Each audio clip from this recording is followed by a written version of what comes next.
네. 자,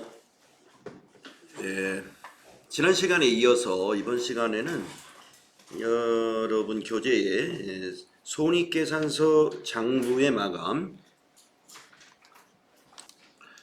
손익계산서 개정 장부의 마감. 우리가 지금 어떤 과정을 지금 하고 있느냐 하면은 회계의 순환 과정에 대해서 공부를 하고 있거든요. 회계의 순환 과정. 그래서 앞 시간에 어디까지 정리했느냐면은 먼저 우리가 회계상 거래를 확인할 줄 알아야 되겠죠. 회계상 거래를 인식할 수 있어야 되고요. 그런 다음에는 우리가 분계를 할 수 있어야 되겠습니다. 그래서 분계에서 아주 중요한 원리들이 있었죠. 분계 원리 이해하셨고, 그런 다음에 우리가 전기의 원리에 대해서 공부했습니다. 그래서 장부 총계정 원장에 어떻게 전기가 되는가까지 하면서 결산의 절차에 대해서 지금 하고 있는데요.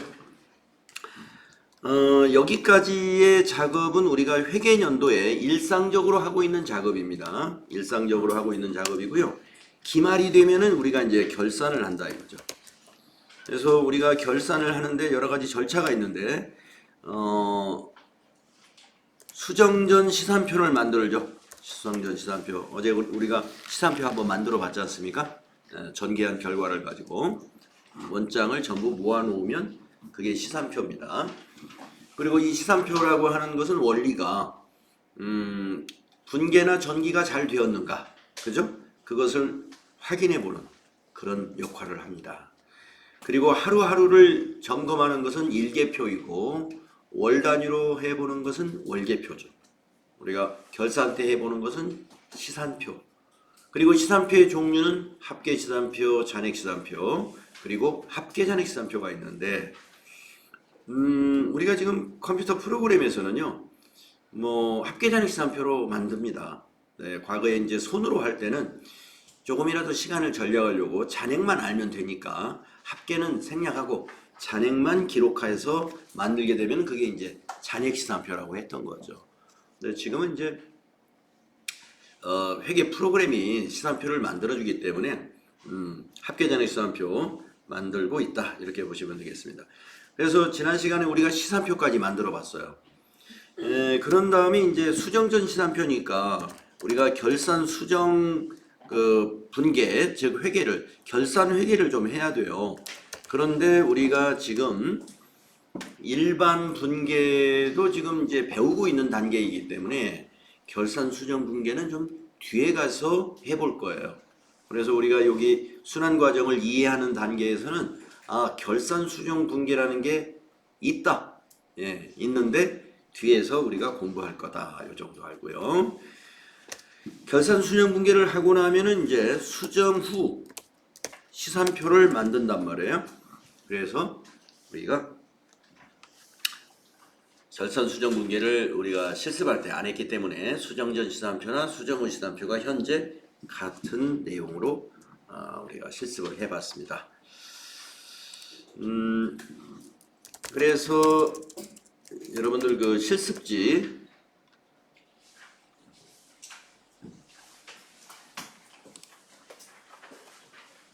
다시 꺼내 주시고요.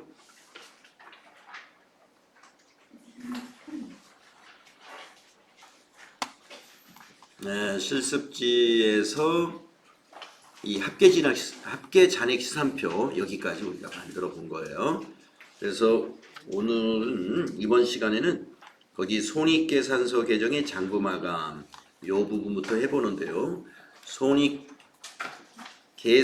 개정의 장부 마감 요 부분이 조금 복잡해요. 여기 보니까 5단계로 이렇게 설명을 해놨잖아요. 한번 우리가 천천히 실습해 가면서 알아보도록 하겠습니다. 물론 이 손익계산서 개정의 장부 마감을 우리 전산 프로그램에서는요 자동으로 합니다. 자동으로. 그런데 앞 시간에서도 말씀드렸습니다마는 우리가 자동으로 하더라도 이것이 어떤 의미의 분계인가 그 결과를 보고 우리가 이해를 해야 되니까 한번 배워보는 거예요.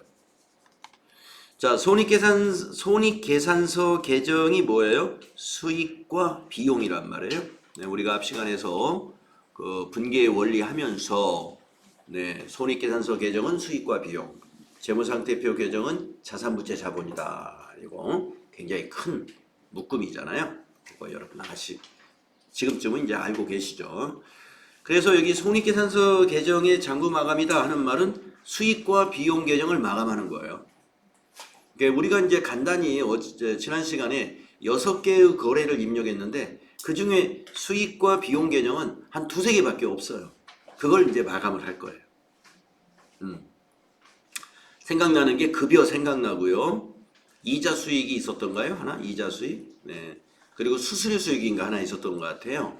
예. 생각나는 게 한 3개 있네요. 네. 그거 마감을 해본다 이겁니다. 단기의 경영 성과를 보여주는 것이 바로 손익계산서이죠. 그래서 수익과 비용 계정은 경영 성과를 보여주는 것입니다. 그리고 차기의 경영활동에 영향을 미치지 않습니다. 따라서 수익과 비용 계정의 잔액은 손익 계정을 설정하여 0으로 만들어서 마감을 하는데 그 절차는 다음과 같다. 이 설명에서 여러분이 조금 이해가 잘 안 가는 부분이 있을 수 있을 것 같아요. 차기의 경영활동에 영향을 미치지 않는다. 이게 도대체 무슨 말이냐? 단기의 수익과 비용이 차기에 영향을 미치지 않는다? 네, 영향을 미칠 것 같죠? 네. 단기에 영업을 잘하면 차기에 영향이 없을까요? 있긴 있습니다. 왜 그래요? 단기에 경영 성과가 좋아가지고 이익을 많이 내면 차기에 현금 사정이 좋아지잖아요. 네, 이익이 많이 나야 그 이익이 이익잉여금으로 유보되는 거예요. 그래서 이익잉여금이 바로 자본으로 구성이 되고 그것이 이제 현금이라든지 저축이라든지 이런 금융상품으로 보관이 되는 거거든요. 그러니까 그렇게 따지면 영향이 있는 겁니다. 근데 여기에서 말하는 차기의 경영활동에 영향을 미치지 않는다는 부분은 우리가 어떻게 이해해야 되냐면은 수익과 비용의 잔액이 차기로 이월되지 않는다. 이렇게 이해하시면 돼요. 그 뜻이에요. 자, 무슨 말이냐? 자, 이번 회계연도에 급여가 5천만 원이 발생했다고 봐요. 그러면 그 5천만 원 가지고 차기로 이월해가지고 2024년도에는 급여를 5천만 원부터 시작해가지고 1월달 급여 100만 원 줬다. 그러면 2024년도에 급여를 5,100만 원이라고 안 하죠. 예. 전기의 급여는 전기에 그냥 끝나요. 수익도 마찬가지예요. 수익도 매출액도 수익이잖아요. 자, 단기에 우리가 상품을 판매해가지고 10억 원의 매출을 달성했습니다. 그러면 단기의 손익계산서의 수익의 상품 매출이 10억이라고 기록되겠죠. 자, 차기로 넘어가가지고 2024년도 1월 달에 2천만 원만큼 1월 달에 매출을 달성했어요. 그러면 2024년도 1월 달에 보고할 때 우리가 매출을 10억에다가 또 2천만 원 더해서 10억 2천만 원 달성했다. 이렇게 안 하죠. 차기 회계연도는 다시 시작하는 거예요. 수익과 비용 개념 과목이 다 그렇습니다. 다시 시작한다. 차기의 장부를 이월시키지 않는다 이런 뜻입니다. 그런 의미에서 차기에 영향을 미치지 않는다 이렇게 이해하시면 되겠어요. 왜 경영성과가 차기에 영향이 없을까? 여러분이 이해가 안 되실까봐 거기에 다시 풀어서 말씀드리는 거예요. 그렇다면은 손익계산서 계정 말고 자산부채 자본은 어떨까 한번 생각해 볼게요. 지금 먼저 손익계산서 계정을 마감할 건데 요 뒤에 마감하는 이제 자산부채 자본. 예를 들어서 자산에서 보통예금을 하나 예를 들어 봅시다. 뭐 현금을 예를 들어도 좋아요. 예. 우리는 지금 보통예금 계정을 이번에 안 썼으니까 현금만 한번 따져보겠습니다.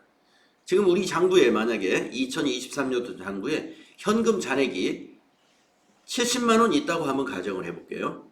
예. 그러면 기말에 70만 원의 잔액이 있었어요. 자, 차기로 넘어갔습니다. 2024년도 다음 회계년도가 됐어요.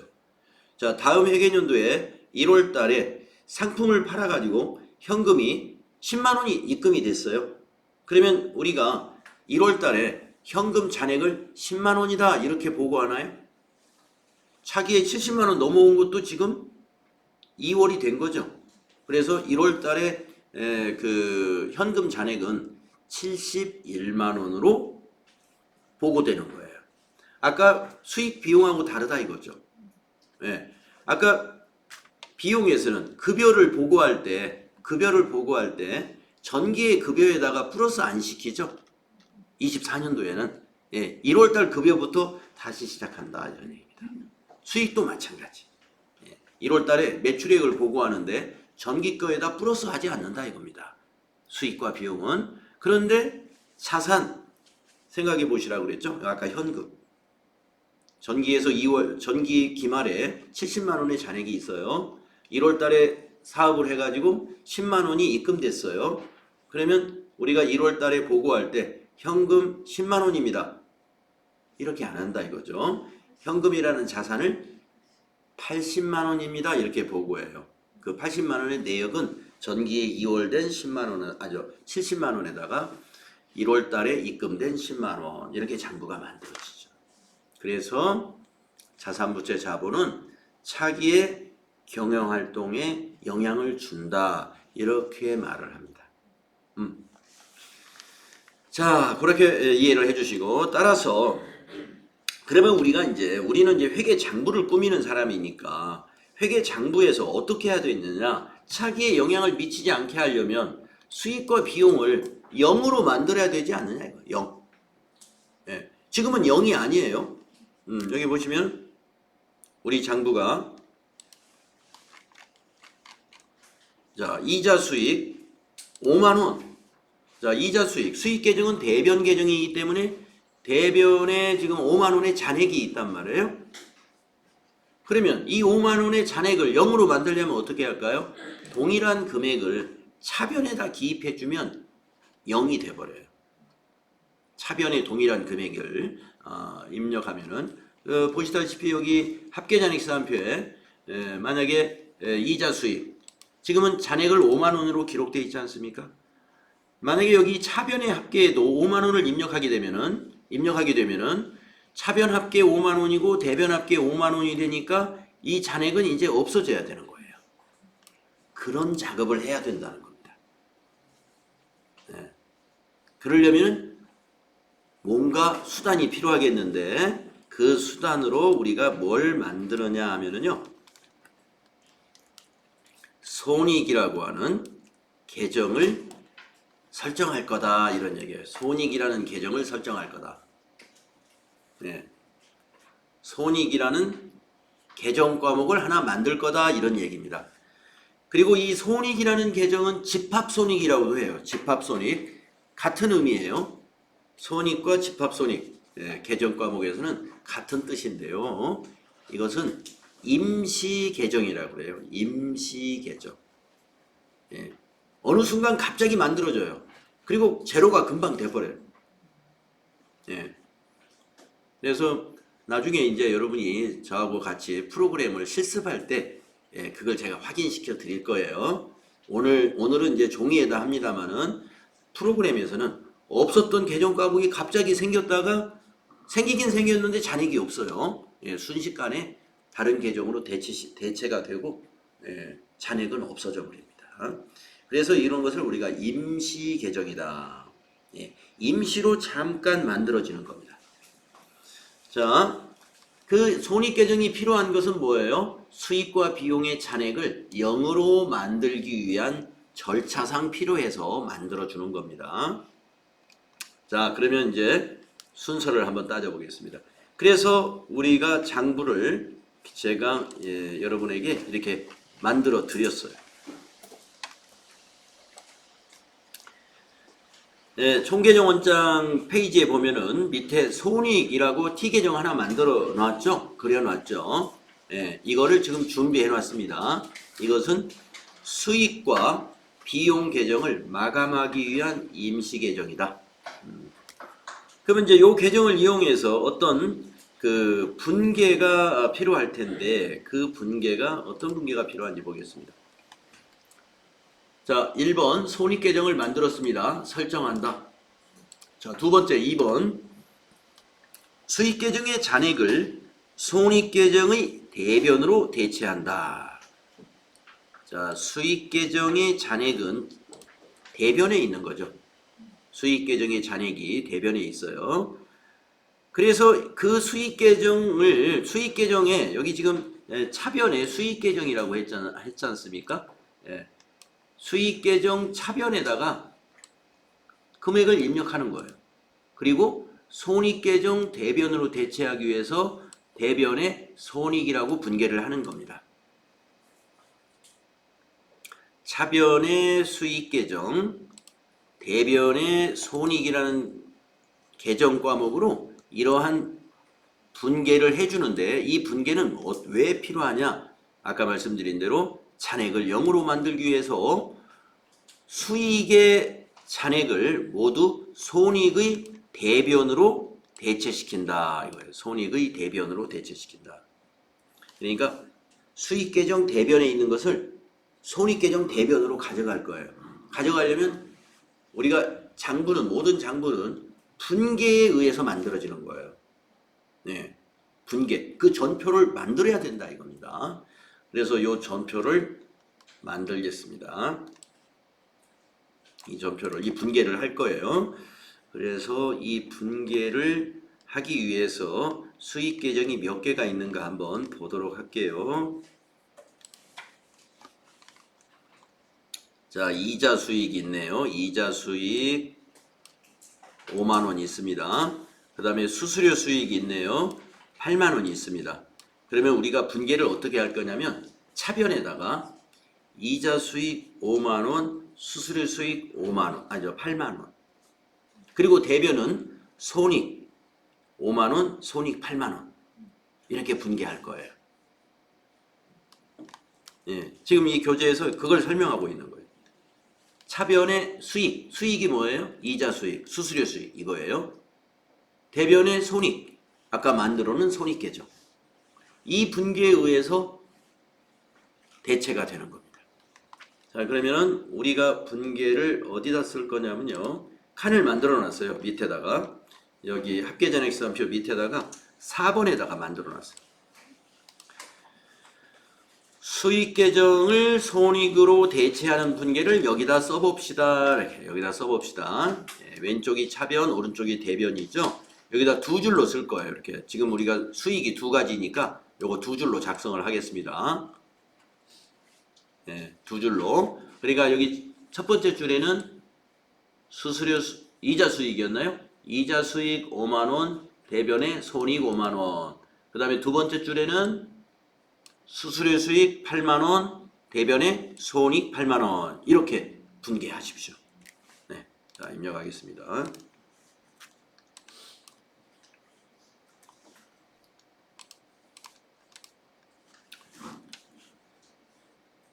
이자 수익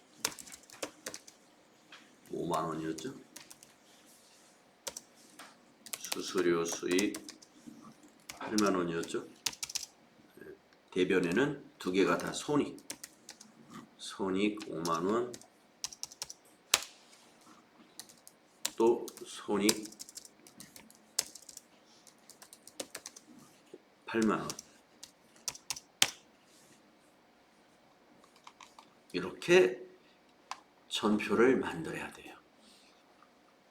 즉 분계를 하는 거죠. 이 분계를 수익계정 손익 대체 분계라고 합니다. 이제 이런 거 하면서 여러분이 야, 회계 참 어렵다 이런 생각을 하게 되거든요. 누구든지.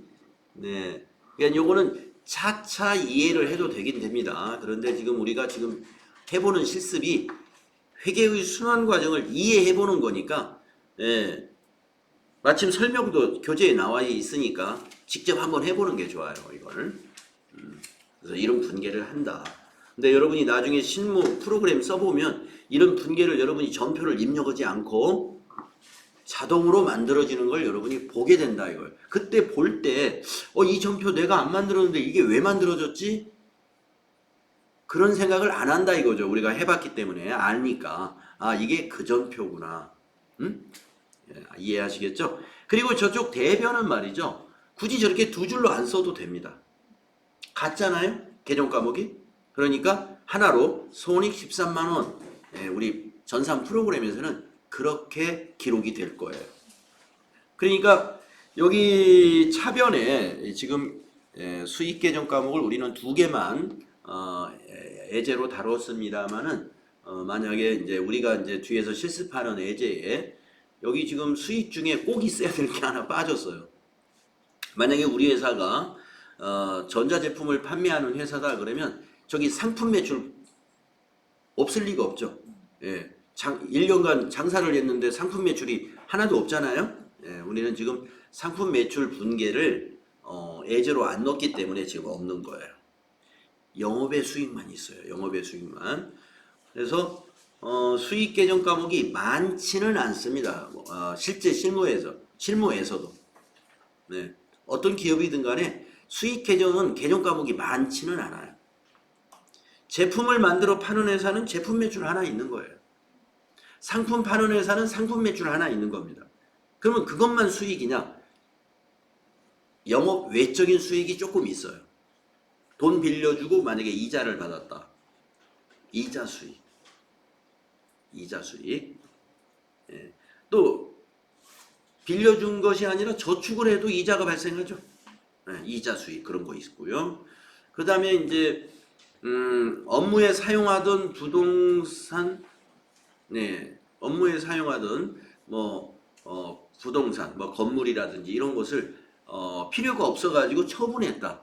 그러면 이제 우리나라처럼 이제 부동산 가격이 계속 상승하고 있으니까 처분하다 보면 처음에 샀던 것보다 어떻게 되겠어요? 이익이 생기겠죠. 그래서 유형자산 처분 이익 이런 것들이 영업의 수익이에요. 그 다음에 여유자금으로 채권이나 주식 같은 유가증권에 투자를 했다면은 그런 유가증권 처분에 의한 처분 이익 같은 거 이런 것들은 영업의 수익입니다. 그러니까 지금 예를 들어봐도 뭐 한 5가지도 안 돼요. 그래서 수익 개정 과목은 차변에 몇 개 안 됩니다. 그러니까 몇 개 안 되지만 쭉 있을 거고 대변의 손익은 하나로 분계가 돼요.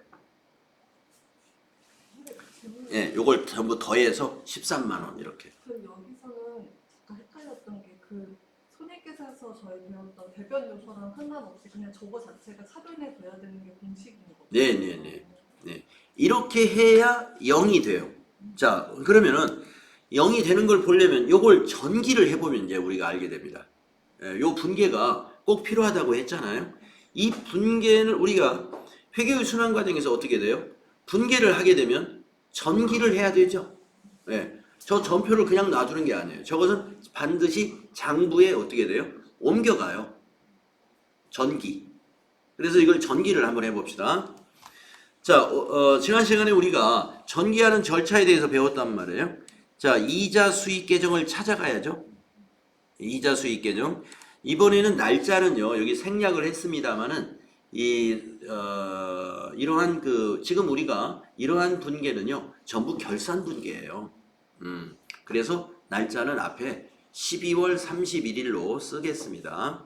그리고 손익계정은 안 쓰겠습니다. 손익계정에서는 날짜를 안 써요. 왜 그러냐면 손익계정은 무조건 12월 30일이에요. 모든 것이. 그러니까 굳이 날짜를 쓸 필요가 없어요. 그러나 이자 수익이나 수수료 수익에는 며칠 그 날짜가 있단 말이에요. 그러니까 이자 수익이나 수수료 수익에 가가지고는 날짜를 써주기로 하고요. 손익계정에서는 날짜를 안 쓰겠습니다. 자, 그러면 전개하겠습니다. 이자 수익 차변을 찾아가야죠. 이자 수익 차변을 찾아가세요. 여기 찾아갔습니다. 날짜 쓰기로 했죠. 12월 31일. 상대 개정 과목 아까 분계했을 때 상대 개정 과목이 뭐였어요? 손익이라고 써야 되겠죠. 상대 개정 과목 손익이라고 쓰고 5만 원. 네. 그러면 여러분이 이 그림을 제시하고서 12월 31일에 어떤 내용이었느냐라고 질문을 하면 여러분이 이게 질문에 답을 할 수가 있다 이거죠. 이자 수익 5만 원이 손익계정의 기말에 대체되는 내용이다. 예. 지금 우리가 그걸 배우고 있는 거예요. 이자 수익 잔액, 이자 수익의 잔액 5만 원이 손익계정에 대체되는 내용이다. 자, 우리 지금 차변만 했으니까 대변도 하러 가야죠. 예. 자, 전기는 차변 대변을 모두 해야 된다 이런 얘기죠. 그래서 보시면은 여기 대변, 예, 손익계정 대변이에요. 자, 손익계정 대변 찾아갈까요? 여기 있습니다. 날짜 쓸 필요 없고요. 상대 개념 과목이 이자 수익이었죠? 이자 수익 5만 원. 이렇게 전기를 하면은 분계 하나 전기 끝났어요. 그 밑에 거 또 하나 하겠습니다. 이제 수수료 수익을 찾아가야죠. 네, 수수료 수익 차변을 찾아가야 되겠죠. 거기에 12월 31일 날짜 쓰시고 한 칸 띄우고 상대 개정 과목 손익 입력하신 다음에 금액은 8만 원이었습니다. 80,000. 네, 요렇게 전기하시고 또 두 번째 줄에 있었던 대변 전기해야죠. 두 번째 줄에 있었던 대변의 전기는 손익계정 대변을 찾아가는 거죠. 예, 손익계정의 대변을 찾아가서 날짜는 생략하시고 네, 수수료 수익 상대 개념 과목이 수수료 수익이었어요. 그래서 수수료 수익 80,000 이렇게 하면 전기 끝. 자, 그러면 수익 계정을 이제 보겠습니다. 자, 수익 계정을 마감해 볼게요. 자, 마감을 하기 위해서 두 줄을 이렇게 그어 놓았습니다. 이렇게 예. 우리가 이제 장부를 마감한다 그러면 두 줄 그어 가지고 합계 딱 내면 장부가 마감되는 거예요. 자, 그래서 이자 수익 계정의 차변의 합계 얼마예요? 예, 5만 원 이렇게 입력해 주시고 대변의 합계도 5만 원 50,000. 그럼 이자 수익 계정 마감한 거예요. 또 수수료 수익도 차변과 대변의 합계가 똑같죠. 예, 차변과 대변의 합계가 똑같습니다. 그래서 여기 8만 원 대변도 8만 원 이렇게 마감을 합니다.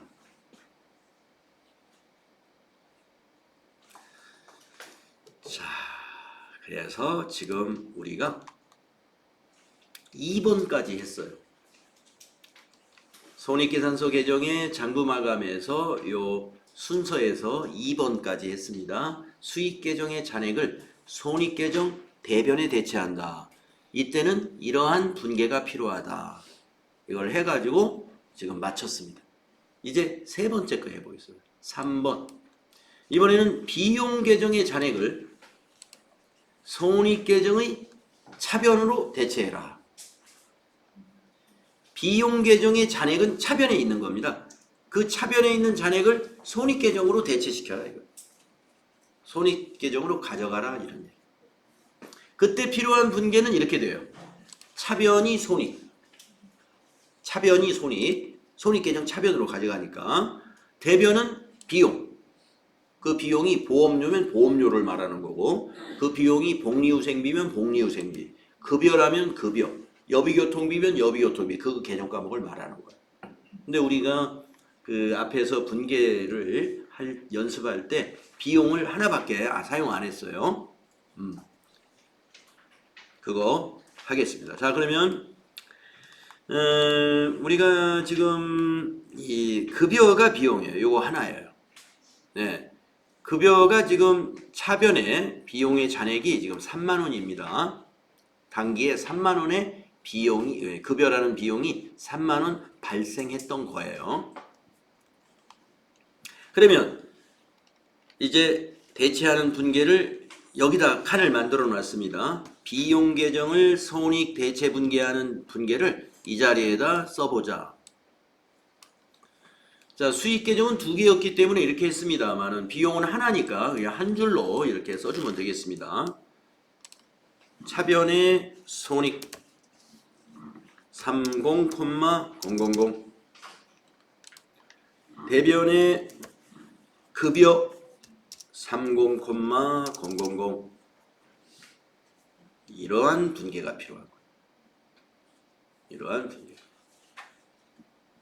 그래서 아까도 말씀드렸습니다만은 여러분들이 이제 전산 프로그램으로 이제 전표를 조회해 보실 때 12월 31일 날 전표를 조회했더니 차변의 손익, 대변의 급여 이런 전표가 있단 말이에요. 이게 뭐지? 내가 입력한 적이 없는데. 이거는 나중에 이제 전표를 자동으로 생성하는 그런 방법이 있어요. 그 방법에 의해서 자동으로 만들 겁니다. 자, 그러면 이거 전기해야 되겠습니다. 자, 먼저 차변부터 해볼게요. 손익계정 차변에다가 상대계정 과목 급여라고 입력하고 30,000원 입력하겠습니다. 자, 손익계정 차변에다가 상대계정 과목 급여라고 입력하고 30,000 이렇게 입력하겠습니다. 또 대변도 전기해야죠. 네, 급여 계정 대변에 찾아가서 여기엔 날짜도 입력하겠습니다. 12월 31일 상대 계정 과목이 손익이죠. 예, 손익 30,000원이라고 입력하시는 겁니다. 그래서 아까도 말씀드렸습니다만은 만약에 문제에서 여기다가 괄호 1번, 동그라미 1번 이렇게 번호를 붙여놓고 저 동그라미 1번에 대한 거래는 어떤 거래이냐 이렇게 질문을 한단 말이에요. 그러면 이제 보기에 여러 가지 4개의 보기가 있겠죠. 1, 2, 3. 그 중에서 정답이 뭐예요? 결산일에 급여 잔액을 손익계정으로 대체하는 분계였다. 아무튼 손익이라고 되어 있으면 그거 다 손익 대체 분계예요. 계정 과목이 손익이라는 계정 과목과 집합손익이라는 계정 과목은 같은 겁니다. 예, 집합손익으로 나올 수도 있어요. 예, 손익이라고 해도 되고 집합손익. 그래서 여러분이 오늘 집합손익 또는 손익이라는 임시 계정 과목도 하나 알았습니다. 자, 이거 마감해야 되겠네요. 급여 마감하겠습니다. 두 줄 그어 놓았고요. 차변 30,000원, 대변 30,000원 이렇게 해서 급여 계정을 마감했습니다. 선생님, 이 단계는요 지금 하는 거는 네. 손익계정 하는 건 수정 후 시상표 작성이 끝난 다음에 하는 거. 아니요. 지금 이제 수정 후 시산표가 이제 만들어지죠. 예. 수정 후 시산표는 여기 이후에 만들어지는 게 사실은 수정 후 시산표예요. 그럼 여기는 지금 단계가 어느 거예요? 결산에서도 수정 전 시상표 결산에서 되는 게 수정 후 지금 여기 순서에서요. 네. 예. 수정 후 시산표가 이제 번호상으로는 3번으로 나와 있는데 우리가 지금 이 분계를 하면 시산표가 또 고쳐집니다. 그러니까 수정 후 시산표는 순서적으로 따지면 여기 손익계정 마감이 끝나고 만들어지는 거죠. 사실상 이 순서는 요 뒤가 되겠습니다. 왜 그러냐면은 자, 우리가 앞 시간에서 수정 전 시산표를 만들고 기말 결산 분계는 없는 걸로 가정하고서 수정 후 시산표가 똑같다 하고 지금 넘어왔잖아요. 그런데 이 분계를 하게 되면은요, 다시 시산표가 또 고쳐져요. 왜 고쳐질 수밖에 없느냐? 자, 우리가 여기 만들어 놓은 시산표를 한번 볼까요? 지금 우리가 분계한 그 내용에 의해서 이렇게 바뀌게 됩니다. 제가 요거를 하나 복사를 한번 해보겠습니다. 지금 우리가 결산 수정 분계를 하지는 않았습니다만은 지금 한 내용을 여기다 한번 반영을 해볼게요.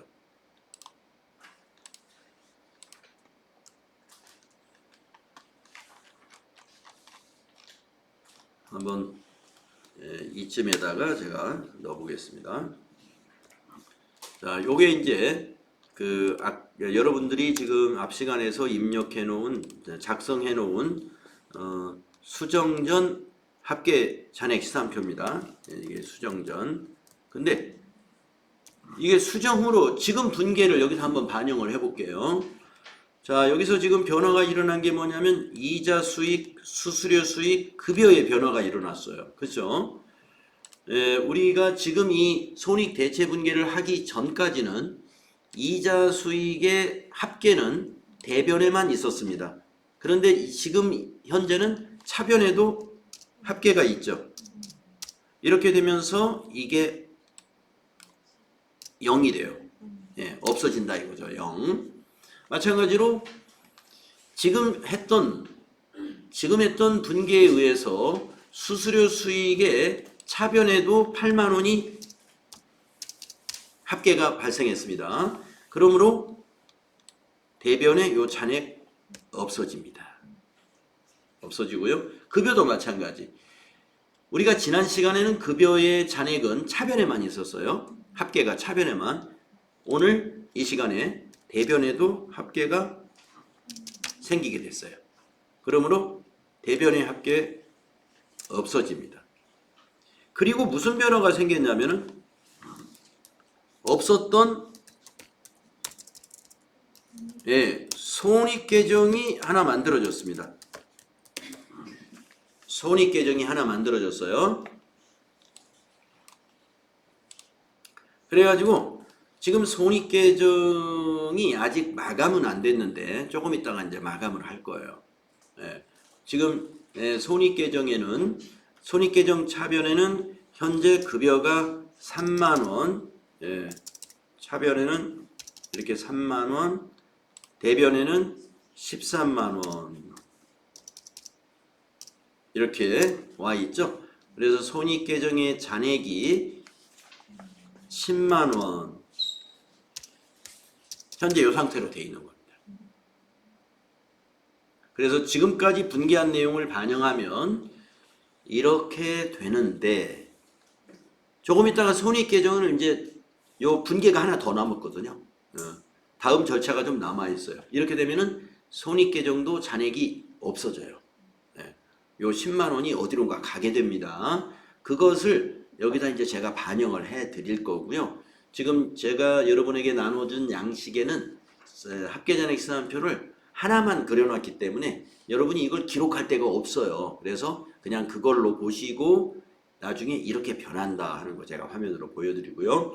나중에 프로그램에서 하실 때도 이와 똑같은 변화를 보신다 이겁니다. 그러니까 장부 마감하기 전에는 분명히 수익과 비용란에 잔액이 있었는데 장부 마감하고 나면 잔액이 없어지는 걸 여러분이 목격하게 된다 이거죠. 그거 나중에 보게 될 거예요. 네. 자, 좋은 질문 해주셔가지고 요거 또 이렇게 설명하니까 여러분 좀 이해가 더 잘 됐을 거예요. 네. 자, 다음은 네 번째 작업을 해보겠습니다. 손익계정의 잔액을 자본계정으로 대체한다. 손익계정의 잔액을 자본계정으로 대체한다. 자, 당기순이익이 발생한 경우는 차변의 손익, 대변의 미처분 이익잉여금, 당기 순손실이 발생했을 때는 차변이 미처리 결손금, 대변이 손익 이렇게 된다. 자, 그러면 지금 우리는 어떤 상태냐면요. 손익계정을 보게 되면은 대변의 합계가 현재 13만 원이었는데 대변의 합계가 수익의 총 합계예요. 그리고 현재 차변의 합계가 비용의 총 합계입니다. 그래서 수익이 비용보다 많으므로 그것은 당기순이익이 발생한 거예요. 자, 그런데 손익계정에서 이 당기순이익을 어디로 가져가는가 보세요. 당기순이익이 발생한 것은 미처분 이익잉여금으로 가져간다. 미처분 이익잉여금은요 자본에 해당됩니다.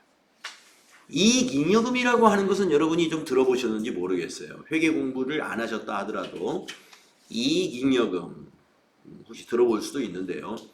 이익이 쌓인 금액을 이익잉여금이라고 합니다. 그래서 우리가 개정 과목에서는 이익잉여금은 자본으로 분류돼요.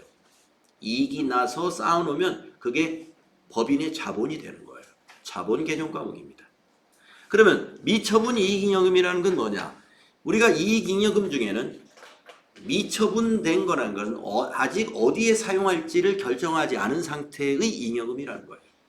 이익잉여금 안에 해당됩니다. 이익잉여금 안에는 무슨 목적으로 적립할 수도 있고요. 또 법률에 의해서 적립해야 되는 또 적립금도 있고 또 다른 용도로 사용하기도 하고 합니다. 그래서 크게 보면 이익잉여금이고 지금 이 단계에서는 미처분 이익잉여금이라는 개정 과목을 사용한다. 자, 밑에서 보면은 당기 순손실이 발생했을 때는 대변에 손익계정을 기입하고 손익계정 대변에다가 잔액을 기입하고 차변에 오는 게 미처리 결손금이에요. 자, 미처리 결손금과 미처분 이익잉여금은 두 개가 다 자본에 해당됩니다. 하지만 미처리 결손금은 자본을 마이너스 시키는 항목이에요. 예, 마이너스 결손금. 손실이 발생했다 이거죠. 그래서 미처분 이익잉여금, 미처리 결손금이 여러분들 자본 개정 과목에서 이 개정 과목을 보실 수가 있어요. 여러분 개정 과목 외우셔야 된다고 앞 시간에서부터 말씀드렸는데 자본 쪽의 개정 과목을 살펴보시면 거기에 미처분 이익잉여금, 이익잉여금 안에 들어 있습니다. 그리고 미처리 결손금도 표시되어 있을 수 있어요. 손실이 나는 회사는 미처분 이익잉여금 대신에 미처리 결손금이 있다. 이렇게 보시면 돼요. 자, 우리는 이익이 났어요. 보니까 10만 원 이익이 났습니다. 따라서 이 분계가 필요하다. 이 분계가 차변의 손익 10만 원, 대변의 미처분 이익잉여금 10만 원 이 분계를 입력하겠습니다. 자, 어디다 준비를 해놨냐면요. 아까 그 수익과 비용 대체하는 분계 있죠? 그 밑에다가 여기다 만들어놨습니다. 손익계정에서 미처분 이익잉여금 계정으로 대체를 하는 분계를 여기다 써보자. 네. 자, 차변이 손익이죠? 대변이 미처분 이익잉여금. 네. 차변에 손익 보니까 10만 원이더라고요. 10만 원의 이익이 냈습니다. 대변에는 미처분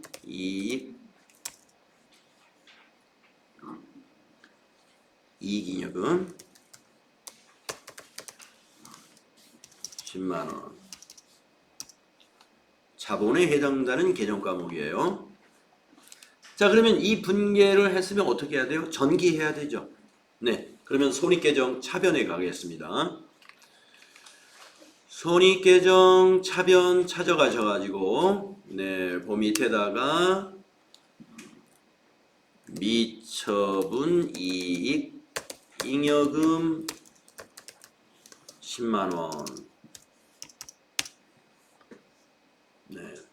그리고 미처분 이익잉여금 원장을 옆에다 그려놨어요. 전기해야 되니까. 그래서 미처분 이익잉여금 대변에다가 손익이라고 12월 31일 써야 되겠네요. 12월 31일 손익계정에서 왔다 해서 전기할 때는 항상 상대 계정 과목 써주는 거니까요. 상대 계정 과목이 아까 분계에서 차변의 손익이었잖아요. 그러니까 손익 10만원 이렇게 전기를 하면 됩니다. 그러면 이제 여러분이 미처분 이익잉여금 계정 과목에 이러한 장부 기록을 보고 여기 번호를 붙여놓고 질문을 하면 이 질문에 대해서 여러분은 12월 31일 손익계정에서 당기순이익이 대체된 거래이다. 이런 식으로 설명된 것을 답으로 찾으시면 되겠죠. 자, 미처분 이익잉여금은 자본 개정 과목입니다. 그래서 이제 자본의 변화가 발생했어요. 우리가 지난 시간에 작성했던 시산표에는 자본이 100만 원밖에 없었죠. 처음에 주식 발행했던 거. 자본금. 자본금도 자본이고요. 미처분 이익잉여금. 이익잉여금도 자본입니다. 예. 자본금은 자본거래로 발생한 자본금. 앞으로 이제 뭐 자본거래 이런 설명이 나올 때가 있는데요. 자본거래는 법인과 주주 간의 거래를 자본거래라고 불러요. 그런 것을 자본거래. 그러면 이 이익잉여금은 무슨 거래로 인해서 발생한 것이냐면요. 영업을 통해서 발생한 이익이 모여진 것이 이익잉여금입니다. 예. 영업활동을 통해서 발생한 이익. 지금 당기순이익이 자본으로 유입된 거예요. 그것이 이익잉여금으로 지금 쌓인 겁니다. 이익잉여금 안에 미처분 이익잉여금이라는 개념 과목을 사용해서 왔습니다. 그래서 지금 기말 자본은 10만 원이 증가했어요.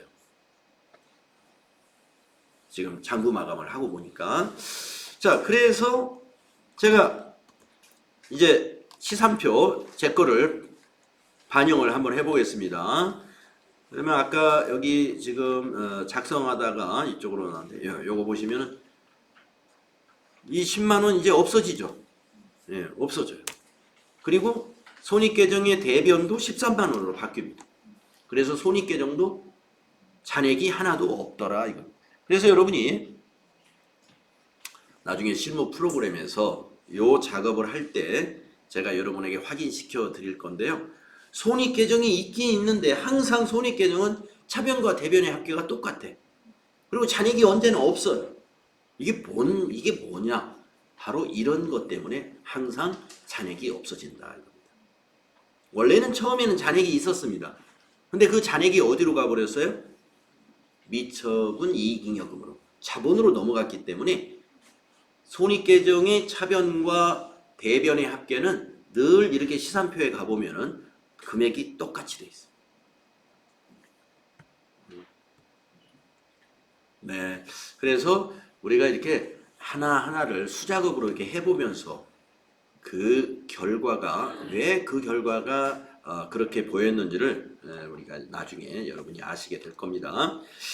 뭐 지금 여러분에게 설명드린 내용이 나중에 기억이 안 날 수도 있어요. 그러나 이제 그 제가 설명을 하면 그때 설명한 것이 이거구나. 또 다시 떠오르게 됩니다. 자, 이제 5번째 단계 마지막. 자, 수익과 비용 계정의 총계정 원장을 마감한다. 이미 우리 마감했네요. 2줄 긋고 차변 대변의 합계를 확인한 후 2줄 긋고 마감하는 거예요. 미리 했습니다. 손익계정도 우리 마감했죠. 손익계정도 근데 선생님 거기에서 10만 원이 그쪽 합계로 갔잖아요. 그러면 합계 개가 달라서 자, 여기 한 줄을 더 넣어야죠. 네. 자, 여기다 제가 칸을 하나 줄이죠. 줄을 하나 삽입해야 돼요. 여기다가 미처분 이익 잉여금 개정 과목이 하나 들어가야죠. 그래가지고 10만 원 잔액이 10만 원 이렇게 바뀌는 거죠. 네. 손익계정에서 없어졌으면 다른데 미처분 이익잉여금으로 증가가 됐잖아요. 그래서 왜 이쪽으로 옮겨놨냐면은 자본계정이기 때문에 우리가 시산표에 보면은 자본계정은 자본계정끼리 쭉 연결이 되어 있습니다. 그래서 이제 여기 지금 숫자는 우리가 다시 한번 계산을 한번 해볼게요. 63, 요거는 변화가 없겠네요. 120, 130에 183만원, 120, 100.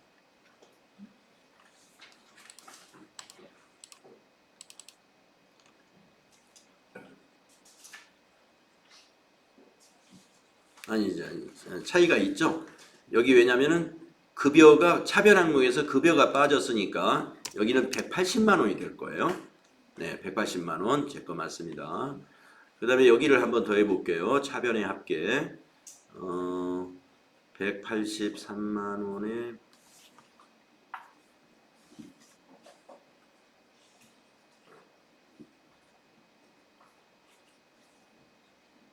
더하기 50만 원 더하기 13만 원, 16만 원 더하기 13만 원 262만 원 나오네요. 여기가 262만 원. 그리고 대변도 일치하는지 한번 보겠습니다. 대변도 일치하는지 한번 계산기 두들겨 볼게요. 53만 원, 170만 원, 15만 원, 11만 원, 13만 원, 262만 원이 나오네요. 네, 동일하군요. 262만 원 같아야 되죠. 대변의 잔액도 180만 원이 나와야 되겠죠. 네, 70만 원, 100만 원, 10만 원, 네, 180만 원 맞죠? 그래서 우리가 손익 대체분기한 것을 반영해 가지고 시산표를 다시 한번 만들어 봤어요.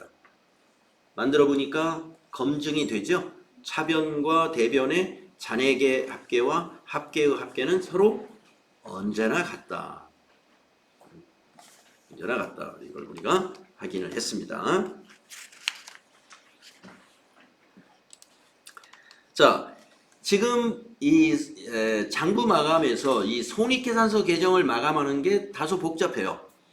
자, 그러나 재무상태표 계정을 마감하는 것은 간단합니다. 재무상태표 계정의 마감은. 그래서 다음 시간에 재무상태표 계정의 마감과 그 밑에 마무리를 다음 시간에 장부 마감을 마무리하겠습니다.